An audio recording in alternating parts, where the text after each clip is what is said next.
becoming a parent, I found really hard, because I think I had all these like preconceived ideas about myself, and then being a mom kind of blew it out the water. Like I couldn't be sort of organized and fit and healthy and like kind of, well, I mean, I could have been, but it all became much harder, you know, like it's sort of, and I suppose understanding now that I was actually putting that on myself to be a certain way, you just get comfortable in it, don't you? And then like, I suppose it's like when you're labeled as like the funny person as well, it goes the other way as well, not just the negative stuff or the perceived negative stuff, it goes towards the positive, perceived positive, like, oh, she's the happy one, she's the funny one, she's the life and soul of the party. And there's always that pressure from ourselves and from other people to kind of act that way all the time. And I don't think we ever stop to question that. I've never stopped to question it until now. I was standing at a queue at Sainsbury's yesterday, and I was watching a child. She must have been, what, 4, something like that. And she was singing to herself. She was swinging her legs. You know, she didn't have a care in the world because she has no labels on herself. And I thought that's it for me. That's just beautiful. And we don't judge her as adults, do we? Because as kids, you're allowed to be that way. You know, but it was, the freedom was really beautiful. But we've all got that.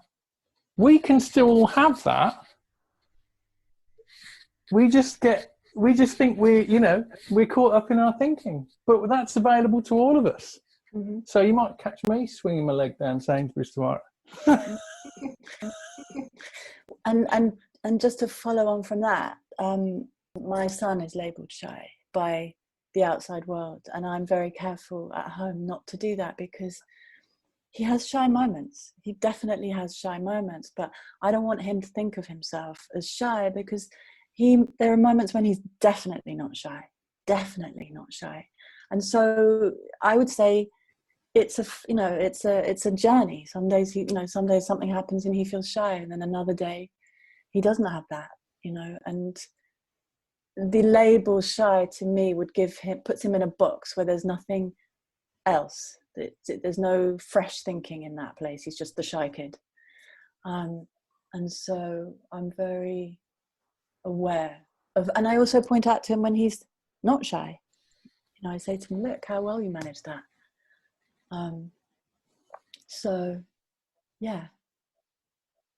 The recognition or recognizing that shy thinking is so powerful, because in that moment that you recognize it, you become present to it. And in that moment, you're not as shy as you were that moment before. Mm. And there's real power in that. But you don't have to do anything with that. Yeah, and it's not even a case of needing to do it though, isn't it? Because it's sort of like recognizing that we go in and out of them, mm-hmm. regardless of whether we try and change it or try and stop it. You know, I think like I've had a lot of experience and sort of with depression, you know, I've had that label. And I think that because I put so much stock in it, because I identified so much with it, I wasn't able to see the moments when it wasn't there, which now I can see are there all the time, you know, because, and I suppose, and even if I couldn't see them, they must have been there, because one of my biggest depressed episodes was after I'd had my babies. And like, there's joy in that. There is so much joy in that. Even if you're not seeing it at the time, you still have those connected moments. And I suppose it's just, and that's quite a stark example, isn't it? Like, you can be grieving someone and sad and depressed, but you can be loving a baby that's just giving you so much joy. But because I think I touched on this yesterday, I was so busy resisting the yucky feelings and the depression. But what's interesting, I think, is that is that by just knowing that we do go in and out of these experiences, human experiences, we free ourselves up, and we don't get caught up in that thinking, like you said, Eleanor. We free ourselves up to sort of having fresh thought and fresh insight on how to deal with it. And like, okay, well, maybe right now I can recognize that I'm feeling really low and I've got all this thinking, this depressed thinking or angry thinking or shy thinking, but if I don't get caught up in it, something new will come along. You know, it's just the nature of it. And maybe I'll go for a walk, or maybe I'll pick up the phone and phone someone, or maybe I'll listen to a podcast, or maybe I'll decide to go to the doctor actually and get some medication, or have a chat with someone to see if actually maybe there's something that can be done. It's not like there's a right or wrong, but something will come to us that's right or wrong for us.